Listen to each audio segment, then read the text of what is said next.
The alarm went off at 4:47 a.m. Not 4:45, not 5. Always 4:47, a habit Nathan Calloway had built around the specific number of minutes it took to make Lily's oatmeal before it turned gummy, before the day turned complicated, before the world outside their apartment started asking things of him. He wasn't sure he still had the energy to give. He lay there for 3 seconds, eyes open in the dark, listening to the buildings settle around him. They lived on the 6th floor of a modest complex on the east side of the city. The kind of building where the elevator made sounds that inspired no confidence, and the hallway carpets had been burgundy once, a long time ago, before life and foot traffic had dulled them to something closer to resignation. Nathan had chosen it precisely because the rent was low enough that he could manage on one income, and the school Lily attended was 4 blocks away.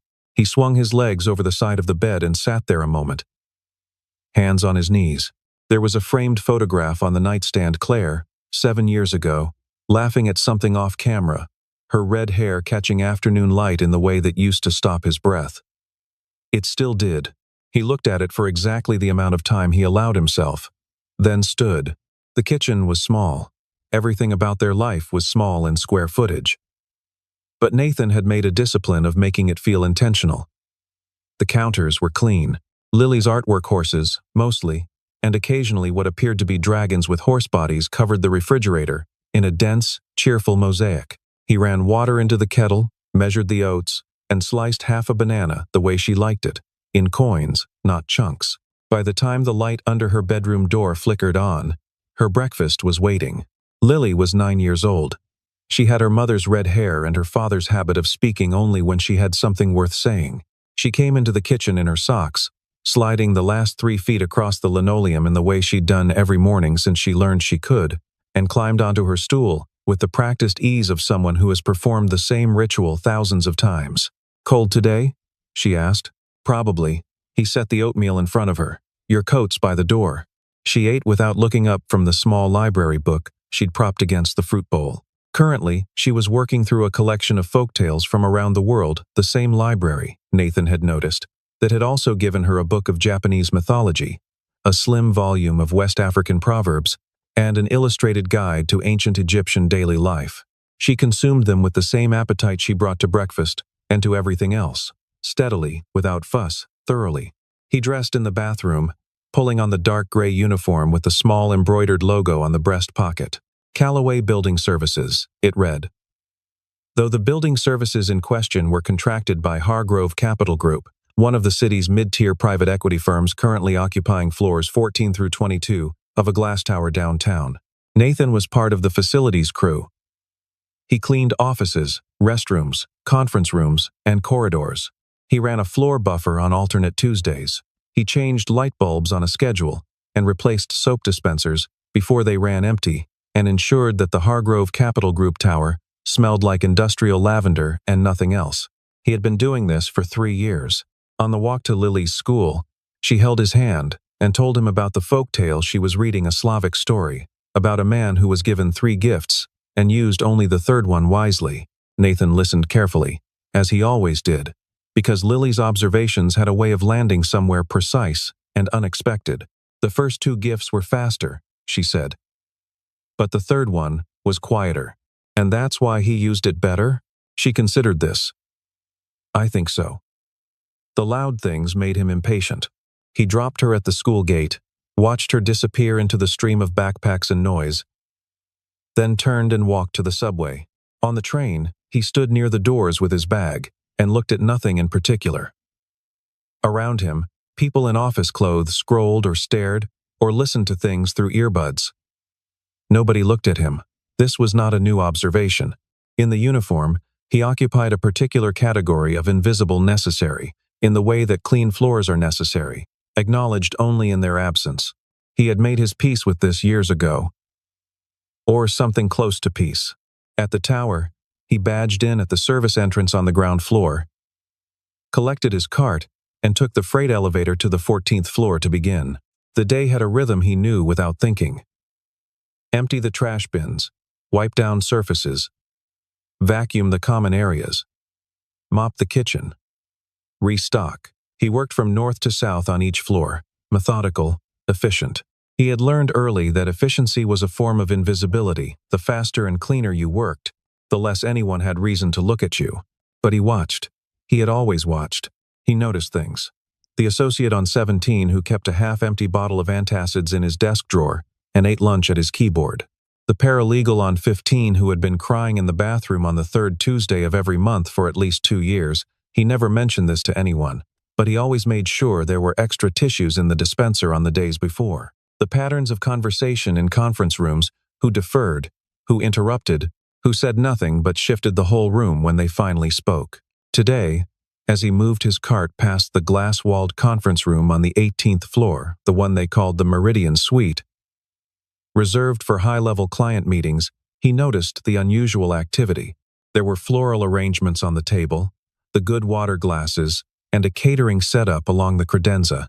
3 men in dark suits stood near the windows, conversing quietly in a language that most people in the building would not have recognized on first hearing, but which Nathan recognized immediately: German. Specifically, the precise, slightly clipped register of northern Germany, Hanover region, the dialect considered closest to standard High German, the one taught in business schools and used in formal contracts. The men were discussing something about terms and schedules. The taller one, who wore glasses with thin silver frames, said something about the final clause being a concern. The shorter one laughed softly and said they would see how flexible their hosts were feeling. Nathan continued past the conference room at his usual pace, cartwheels squeaking gently on the tile, and said nothing. He moved on to the restrooms at the end of the corridor. He had been cleaning this building for 3 years. In that time, he had heard snatches of deals, strategies, arguments, and secrets in 4 languages. He had never mentioned any of them to anyone. He pushed his cart into the men's room and began. Margaret Donovan did not think of herself as someone under pressure, primarily because she had spent 15 years training herself to perform competence so completely that pressure had nowhere to grip. She was 44, the youngest CEO in Hargrove Capital Group's 30-year history, and she had taken the chair at the worst possible moment, 18 months into a liquidity problem that the board had described, at various points, as a temporary correction, a manageable rebalancing, and, most recently, in a memo that Margaret was reasonably certain was meant to unsettle her, a situation requiring decisive leadership. The board had a talent for making statements that sounded like reassurances and functioned as warnings. The Kessler-Brandt partnership was the answer to all of it. Kessler-Brandt AG was a German private equity firm with significant infrastructure holdings and a consistent record of identifying undervalued American assets at exactly the right moment. They had been in preliminary conversations with Hargrove for 7 months. The proposed joint venture, a $50 million co-investment framework targeting mid-market manufacturing acquisitions, would immediately shore up Hargrove's balance sheet, provide Kessler-Brandt with the U.S. market access they'd been seeking, and demonstrate to the board that Margaret Donovan was not merely managing a decline, but actively constructing something new. The partnership required, above all, a flawless first meeting. Margaret had prepared for it the way she prepared for everything that mattered. Exhaustively. She had read every public filing Kessler-Brandt had ever submitted, studied the professional histories of the 3 principals who would be attending, commissioned a briefing on German business culture and negotiation norms, and hired a professional interpreter, a woman named Sandra Pierce, who came recommended by 2 separate investment banks as the best German business interpreter on the Eastern Seaboard. Sandra Pierce charged $400 an hour. Margaret had authorized it without blinking. The morning of the meeting, Margaret arrived at the tower at 6:30 a.m. She reviewed the term sheet with her general counsel, walked through the conference room setup, approved the catering, and confirmed the schedule with her assistant, a meticulous young man named Derek Holt, 3 times. At 8:15, the Kessler-Brandt delegation arrived.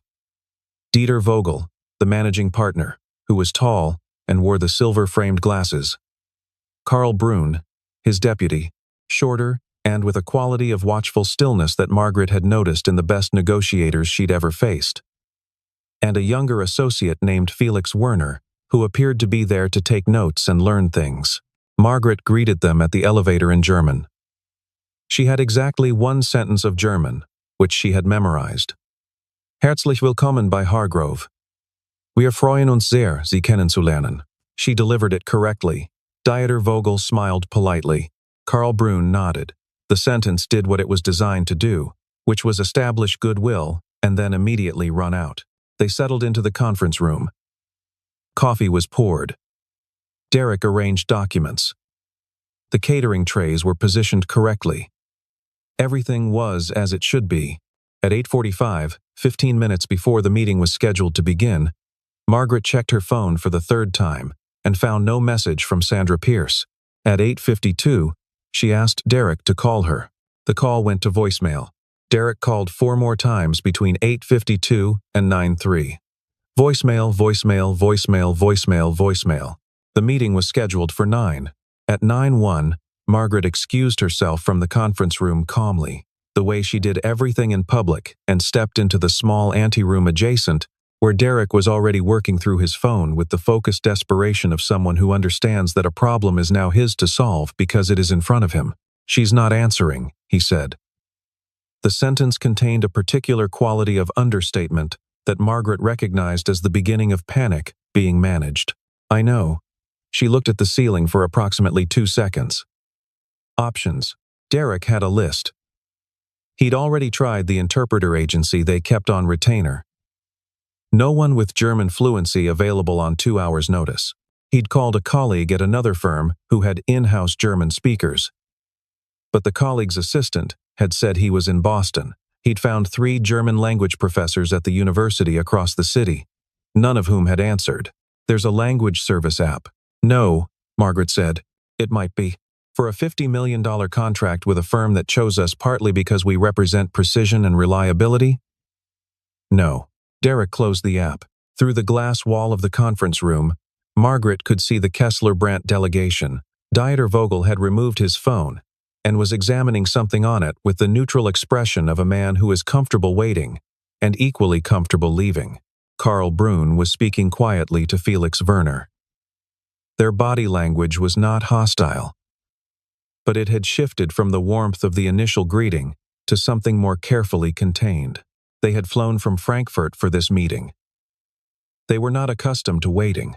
One of the junior associates, a young woman named Chelsea Marsh, who had been with the firm for 11 months and was currently completing a project related to the Kessler-Brandt due diligence materials, volunteered that she had taken 2 years of German in college. Margaret looked at her. How much German? Chelsea hesitated. Enough to order food. Maybe. Margaret turned back to the window. The afternoon light fell across the floor of the anteroom in a long rectangle. And in it, she could see the reflection of the conference room. And in the conference room, she could see everything she had built over 15 years, either holding its shape or beginning, very slowly, to shift. She had grown up in a household that did not have the option of waiting for someone else to solve problems. Her father had driven a delivery truck. Her mother had cleaned other people's houses. Margaret had been the first person in her family to attend a 4-year university, and she had done it by refusing to acknowledge the possibility that she couldn't. She had carried that refusal through law school, through 2 firms, through 5 positions of increasing responsibility, to this room on this morning, with a $50 million handshake about to dissolve because a professional interpreter had not picked up her phone. She pressed both palms flat against the wall and breathed. In the conference room, Dieter Vogel set down his phone and said something to Karl Brunn. Karl Brunn glanced toward the anteroom. Miss Donovan, it was Derek, very quietly.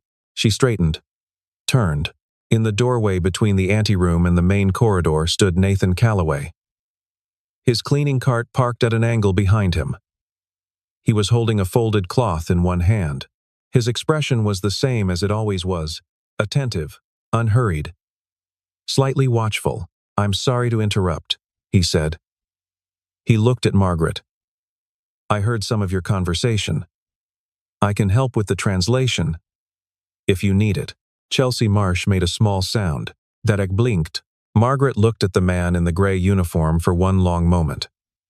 She did not know his name, though he had cleaned the 18th floor for 3 years. Excuse me? Derek said. His voice had the precise quality of a person who is not being unkind, but who genuinely needs the statement to be repeated, because the version he heard cannot be the correct one. Nathan didn't repeat it. He waited. Chelsea said, less quietly than she intended, "He's the janitor." Nathan looked at her without particular feeling. Margaret raised one hand, not aggressively, just a small gesture that meant stop talking. She looked at Nathan with the evaluating attention she brought to everything that needed assessing rapidly, and without the benefit of prior data. "You speak German?" she said. "Yes." "Business German? Contract language? Financial terminology?" "Yes." "The people in that room are from Hamburg. They speak formally. Their managing partner is precise about language. I've read his public statements. He notices when people use imprecise formulations." Nathan said, "Ich verstehe. Präzision am Sprachgebrauch ist in diesem Kontext selbstverständlich." The anteroom went quiet. It wasn't just that the words were correct, it was the register, the slight formality, the comfort of a person who is not translating from English in their head but producing the language as its own thing. Margaret had enough linguistic instinct to recognize the difference, even without understanding the content. "What did you say?" she asked. "I said, I understand." Precision in language is a given in this context. Margaret looked at him for another 3 seconds. Derek opened his mouth. Margaret's hand came up again. She had been in enough rooms, made enough decisions, to know that the particular discomfort she was feeling, the resistance to this solution, based entirely on what the solution looked like, rather than what it could do, was exactly the kind of thinking that had kept people like her, father delivering packages until his knees gave out, while other people sat at tables and decided things. "All right," she said. "What's your name?" "Nathan. Nathan Calloway. Mr. Calloway." She straightened her jacket. "Would you give me one moment, please?" She went back into the conference room alone, smiled at the Kessler-Brandt delegation with the full wattage of her professional warmth, and apologized for the brief delay. She explained that there had been a last-minute change, their scheduled interpreter had a family emergency, and that they would be proceeding with a colleague. Dieter Vogel tilted his head fractionally. "A colleague, someone with whom we work closely," Margaret said. "I apologize for the disruption. I want to ensure you have the full context for our proposal today." Karl Brun said nothing. He watched. When Nathan walked into the conference room 90 seconds later, still in his uniform, because there was no time for anything else, the silence that fell was of the particular quality that fills a room when something has violated an expectation so completely that the mind requires a moment to recalibrate. Chelsea Marsh, who had followed at a distance and now stood near the doorway, watched Dieter Vogel's eyes move from Nathan's face to the embroidered logo on his breast pocket and back again. Nathan took the empty chair to Margaret's left, set his hands flat on the table, and looked at Dieter Vogel. In German, he said, "Good morning. I understand you've come a long way for this meeting, and I want to make sure that nothing important is lost between us today. Shall we begin?" The silence held for one more beat. Dieter Vogel looked at Karl Brun. Something passed between them, a flicker of reassessment, private and quick. "Yes," Dieter Vogel said. "Let's begin." It started with the term sheet. Margaret walked the delegation through Hargrove's proposed co-investment structure, the capital allocation model, the acquisition criteria, the governance framework, the timeline for the first deployment. She spoke clearly and with the practiced authority of someone who had spent weeks with this material. Nathan translated in real time, without gaps, without the furrowed concentration of someone working hard to keep up. He wasn't keeping up. He was simply present in both languages simultaneously. The way a pianist is present in both hands, at once, not switching back and forth but occupying the whole instrument. The Hargrove team, gathered around the far side of the table, watched with the careful attention of people who cannot verify what they are witnessing but can feel the quality of it. Chelsea Marsh, who had claimed 2 years of college German, could not follow the specifics but could hear the cadence, the naturalness of it, the absence of hesitation. What they could not fully appreciate, because they didn't have the language, was what Nathan was actually doing. Translation, at its most basic, is correspondence. Finding the word in one language that matches the word in another. But language in negotiation is never operating at its most basic. Every sentence in a high-stakes business meeting carries weight that the words alone do not contain the weight of relationship, of face, of unspoken assumptions about what the other party values and fears. A translator who only translates words is moving furniture. Nathan was moving the room. When Margaret described Hargrove's track record with manufacturing acquisitions, she used a phrase that was technically accurate, but carried, Nathan recognized instantly, a slightly self-congratulatory undertone that would read poorly to Kessler Brandt's Northern German sensibility, which prized understatement and was instinctively suspicious of anything that sounded like boasting. He translated the substance faithfully, but adjusted the register, flattening the self-promotion into quiet confidence. When Dieter Vogel described Kessler Brandt's investment philosophy, Nathan recognized a phrase that translated literally, "as we move carefully," which in English would sound either reassuring or slow, depending on tone, and rendered it "as we move with intention," which landed differently, purposeful rather than cautious, which was clearly what Vogel meant. Karl Brunn asked a question about the dispute resolution mechanism. Margaret answered. Nathan translated, then paused for exactly 1 second, not to think, but to allow the room to absorb the answer before Brunn could form his follow-up objection. And in that pause, Brunn nodded, instead of questioning further. These were small adjustments. They accumulated. Halfway through the presentation, Dieter Vogel asked Nathan a question directly. Not about the content of the meeting, but about his background. In German, conversationally, as though the meeting had briefly paused and they were two people talking. "You studied in Germany?" he said. "I lived there for 3 years," Nathan said in German. "I studied at Freiburg for a year before that, as an undergraduate. And I spent 2 years working for a firm that had significant German client relationships." "Which firm, if I may ask?" Nathan told him. Vogel's eyebrows rose slightly. "They closed their international desk in 12 years ago." "Yes." A small pause. Then Vogel smiled genuinely, for the first time since the meeting had begun. "They had very good people," he said. "They did," Nathan agreed. Karl Brunn was watching this exchange with the slightly more open expression of a man who has revised his assessment of the room and not yet decided what to do with the revision. Margaret did not understand the exchange. She waited. Nathan turned to her and said, quietly, "He asked about my background. We have a connection through a firm I worked at before. It's established some trust." Margaret looked at him. "Good," she said. "Yes," he said. "It is." The meeting continued. The Hargrove associates gradually stopped looking at Nathan's uniform.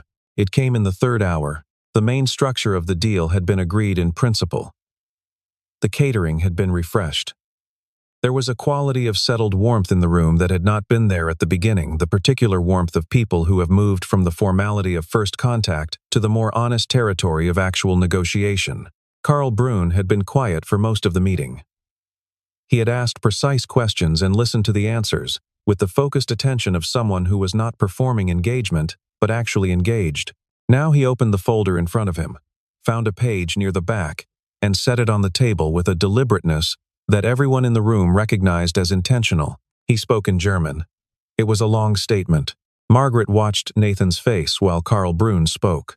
Nathan's expression was attentive, neutral. He let Brunn finish completely before he said anything. Then he translated. The substance was this. Kessler Brandt wanted to revise the profit-sharing structure to give their firm a larger proportion of returns from the first 2 acquisitions, the ones with the lowest risk profile and the most predictable cash and flows, while Hargrove would carry a proportionally larger share of the risk on later, more speculative acquisitions. It was framed as a matter of capital efficiency. It was, in fact, an attempt to shift the risk-reward balance significantly in Kessler Brandt's favor at Hargrove's expense. "That's not what we agreed in the term sheet," Margaret said, keeping her voice even. Nathan translated. Brunn responded. Nathan translated. "He says the term sheet was a framework for discussion, not a binding structure. He says this revision better reflects the actual risk each party is carrying."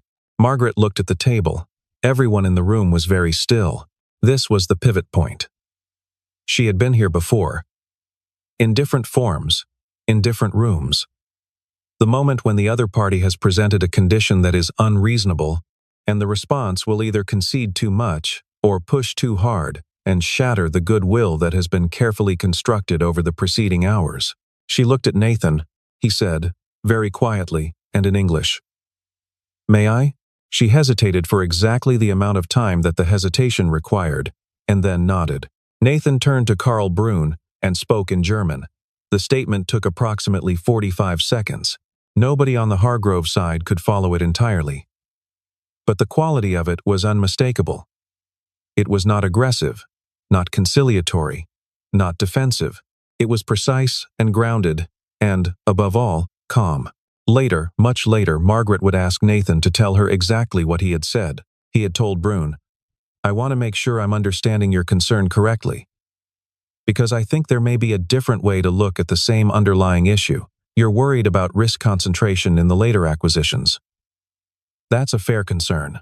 But the reason the current structure is weighted the way it is because Hargrove is taking on more operational responsibility. In the first two acquisitions, they're providing the existing relationships, the regulatory clearances, the on-the-ground management. The return allocation reflects that contribution, not just the risk profile. If you want to revisit the allocation on the later acquisitions, that's a conversation worth having. But revising the first two would need to account for that contribution. And I think when you look at it that way, you'll find the current structure is actually protecting Kessler Brandt's interests as much as Hargrove's, because it means Hargrove has a direct incentive to make those first acquisitions succeed. That alignment is valuable to everyone at this table. Brun listened to this without expression. Then he looked at Dieter Vogel. Vogel looked at the term sheet. A long pause. He turned one page, turned another. He said something brief in German. Nathan translated. He says, "Let's look at the operational contribution clause." Margaret exhaled quietly, not visibly. "Page 12, she said. They went to page 12. 1 hour later, the document looked almost exactly as it had before Karl Brun had placed his folder on the table. One clause had been added, a performance review mechanism at the 18-month mark that gave Kessler Brandt the ability to request a structure review if Hargrove's operational contribution fell below a defined threshold. It was a reasonable safeguard that actually strengthened the framework's long-term credibility. Karl Brun closed his folder. Dieter Vogel said, in German, that he was satisfied. Nathan said, in English, "He's satisfied." The room breathed. The contracts were brought in at 2:17 p.m. by Derek Holt, who carried them with the solemn attention of someone who understands that the papers he is holding represent 3 years of someone else's work and the next chapter of an institution and, though he would not phrase it this way, a kind of vindication. The table had been cleared. The water glasses were freshened. Someone had thought to bring fresh coffee. Dieter Vogel reviewed the final document with the careful, unhurried attention of a man who has signed many contracts and knows that the moment before signing is the last moment that belongs entirely to you, after which the document has a life of its own. He turned each page. He paused twice to ask Nathan a question in German, both times about punctuation-level details in the language of specific clauses. Nathan answered precisely. Vogel nodded and turned the page. Karl Brun signed first, as the deputy authorizing the technical terms. Then Dieter Vogel. He used a pen he produced from his inside jacket pocket, the kind of pen that has been carried for a long time and chosen for permanence. Margaret signed for Hargrove. Her signature was deliberate, legible, the signature of someone who has been told, since early in her career, to make it look like a CEO's signature, and who has quietly made peace with what that means. Derek collected the documents. He distributed the bound copies. He left the room, and then, for a moment, nobody spoke. It was not an uncomfortable silence. It was the silence that follows a sustained effort, the silence that falls when the thing you have been working toward has been accomplished, and the reality of it hasn't quite caught up with the anticipation of it. Dieter Vogel stood, and Margaret stood, and they shook hands with the warmth of people who have moved from strangers to something not quite colleagues but at least partners in a specific, defined enterprise. Vogel said something in German. Nathan translated. He says he's looking forward to building something worthwhile together. Margaret said, so are we. Then Vogel turned to Nathan and spoke to him directly, not as an interpreter but as a person. Nathan listened. His expression did not change, but something in it settled the way a surface becomes still when the wind drops. He said, in English, for the room, He thanks me for the care I took with the language today. He says it made a difference. Margaret watched Nathan's face. The Hargrove associates, 6 of them arranged along the near wall, most of whom had spent the meeting in the peculiar suspended state of people watching something they don't quite understand, but can feel the significance of, looked at each other, and then looked away. Chelsea Marsh looked at the floor. The man whose German she had not imagined possible stood in his gray uniform with the embroidered logo on the breast pocket, and nodded once, simply, to Dieter Vogel. No triumph, no performance, just the nod of a person who has done a thing correctly and is content to leave it at that. Margaret asked him to stay, not in a performative way, not loudly, not in front of the departing delegation or the lingering associates. When the room had cleared and only Derek remained to collect the last of the catering materials, she set her hand flat on the table and said, "Calloway, a moment, if you have one." Derek looked at Nathan, then at Margaret, then found a reason to be elsewhere. They sat across from each other at the long table, in the afternoon light that came through the floor-to-ceiling windows, and lay in warm rectangles across the carpet and the backs of chairs. The city was below them, arranged in its particular grammar of glass and steel and motion. "The firm Vogel mentioned," she said. "You worked in international transactions." "I did." "For how long?" "About 6 years. I started as an analyst. By the time I left, I was leading the European desk acquisitions, mostly some advisory work." Margaret was quiet for a moment. She had looked at him over the preceding 7 years because she had been at Hargrove for 7 years, though not always on this floor, with the glance of someone whose gaze moves past the uniform to the task it represents and moves on. She was doing something different now. She was actually looking. "Why did you leave?" she said. Nathan set his hands on the table. Outside, a cloud moved across the sun, and the rectangles of light on the carpet shifted and dimmed. "My wife was diagnosed," he said. "Glioblastoma brain cancer. Aggressive. She was 31. He paused. "We had a daughter who was 2. I took leave to manage her care. By the time she died, I'd been out of the field for 18 months, and the desk had been restructured. I could have fought my way back in. But Lily was 3 years old, and I was the only person she had left." Margaret said nothing. There are moments when the right response is not a response, but a stillness that makes space for what has been said to exist without being managed. "I could have found something equivalent," Nathan continued. "A position that used more of what I know, but the hours would have taken me away from her in ways I wasn't willing to accept. She had already lost one parent. I decided that being present mattered more than being impressive." He looked at the table, "So I found work with hours I could control. I could start at 6 and finish by 2:30. Be at the school gate by 3. I could be there for dinner. I could be there for the questions that come up at 9 o'clock when she can't sleep. I could be there." He looked up. "The work isn't complicated, but I chose it. Nobody chose it for me." Margaret had built her career on the ability to read people quickly and accurately. She had been wrong before, had misjudged character in ways that cost her real things. But she was not wrong about this. The man across from her was not performing modesty, or performing sacrifice, or performing anything. He was describing his life with the same precision he had brought to the conference room. Not more, not less. "The colleagues who disrespect you," she said. "In this building. You're aware of it." "Yes. And you've said nothing." "I've had nothing to prove," he said simply. "Until today, I didn't need anyone to know what I know." Margaret looked out the window for a moment. She had grown up with a different version of this calculus. Her parents had worked jobs that required the same invisibility, the same daily performance of not mattering, and she had fought her way out of it with everything she had. She had assumed, in some unexamined way, that the fighting was the only right response. That silence was defeat. She was revising this, sitting across from Nathan Calloway in the afternoon light. "Your daughter," she said. "What is she like?" And, for the first time in the entire day, something in Nathan's face changed, not dramatically, not like a movie, but like a door that has been closed, opening just slightly to show a room where there is warmth. "She's 9, he said. "She reads everything. She is much wiser than I was at her age, and is probably wiser than I am now. A pause. She has her mother's laugh. Margaret looked at him for a moment. "I want to make you an offer," she said.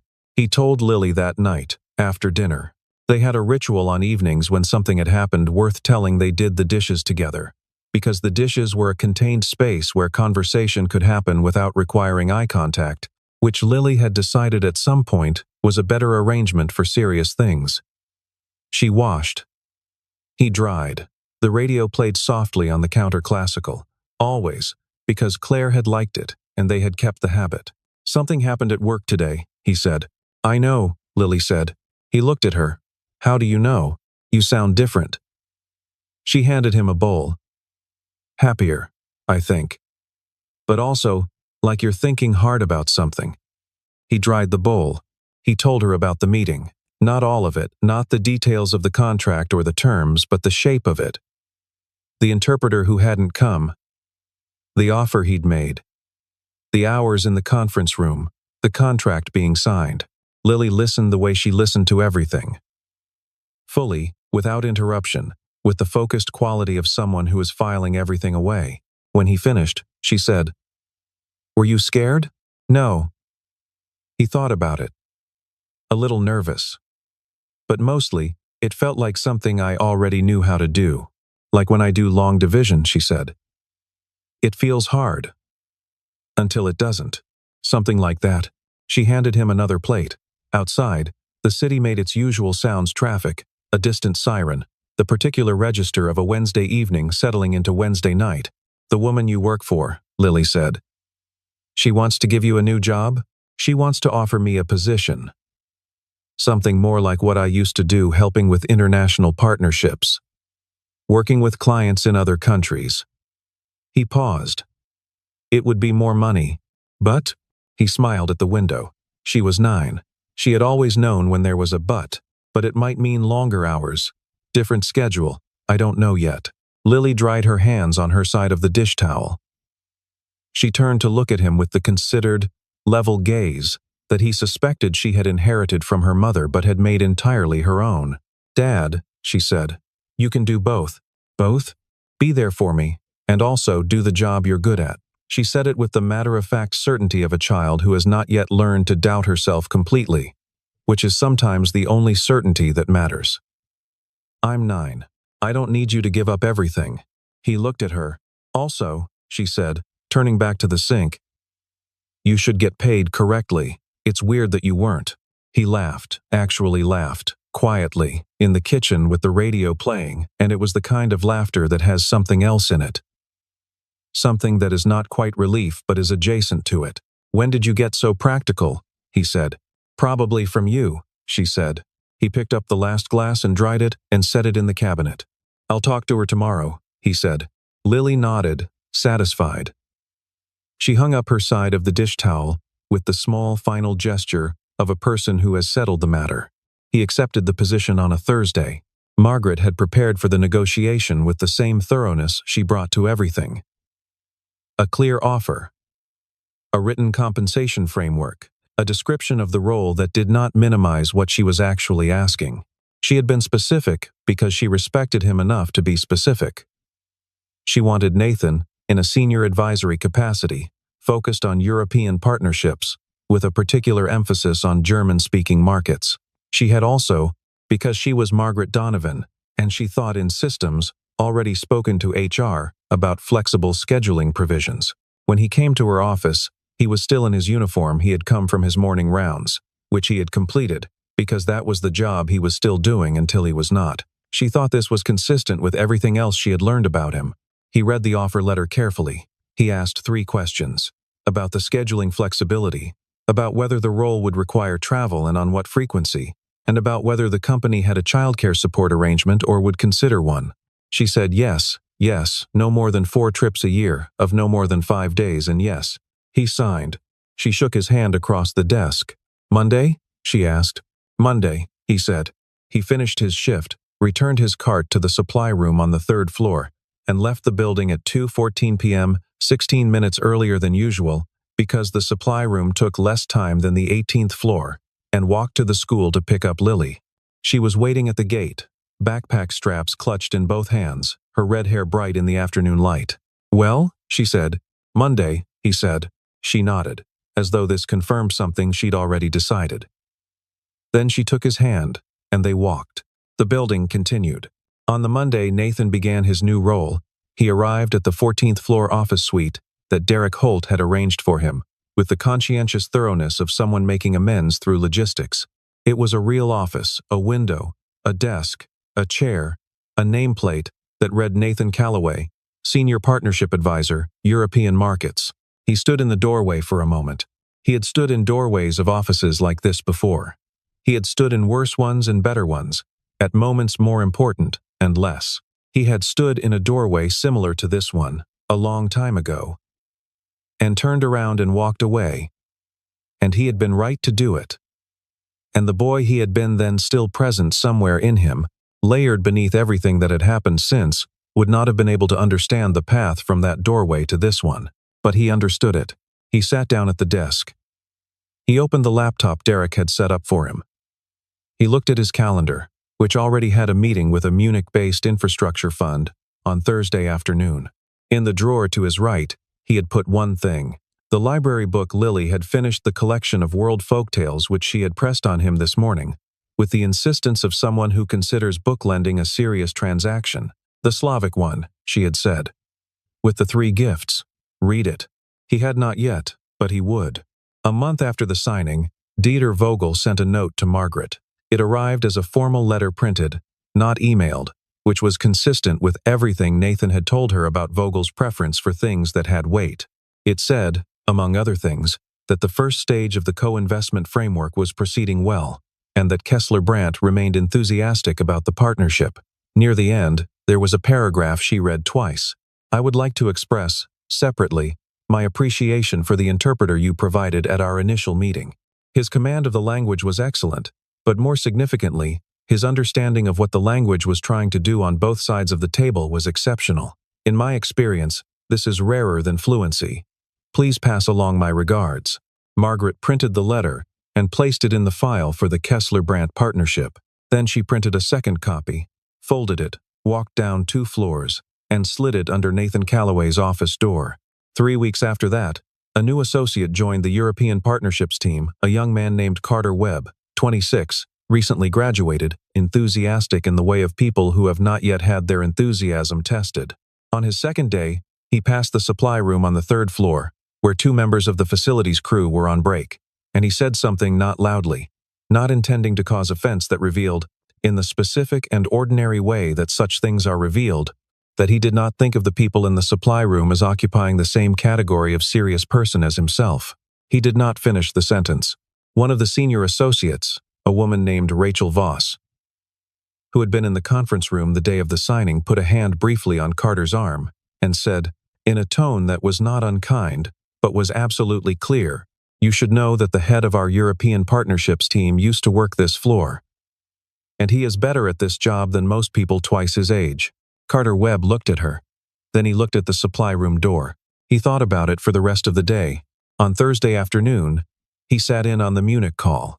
Nathan ran it efficient, warm, precisely calibrated to the particular rhythm of German business conversation, which rewards patience and is suspicious of eagerness.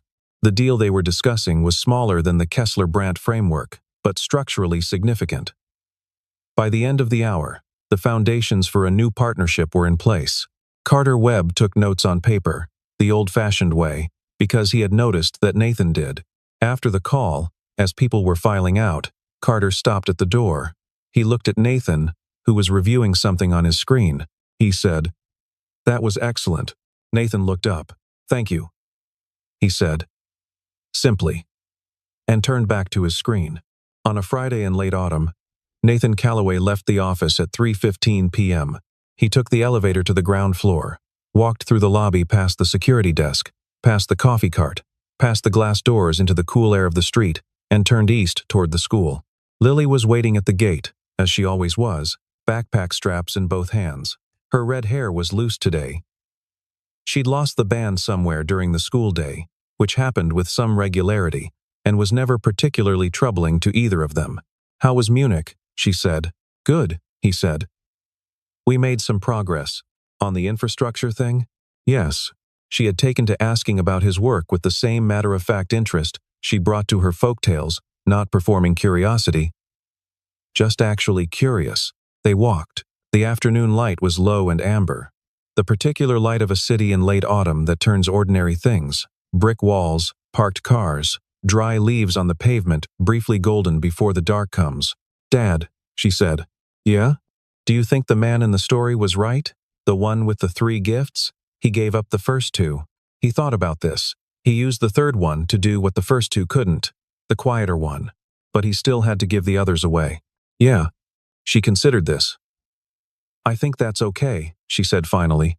"Giving things up. If you're giving them up for the right thing."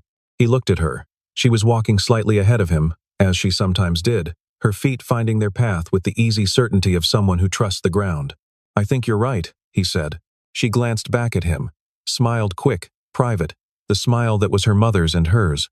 "I know," she said, and they walked on, through the amber light, through the sound of the city settling into evening, through the particular ordinary miracle of a father and a daughter at the end of a day that had been, in its quiet and unremarkable way, enough.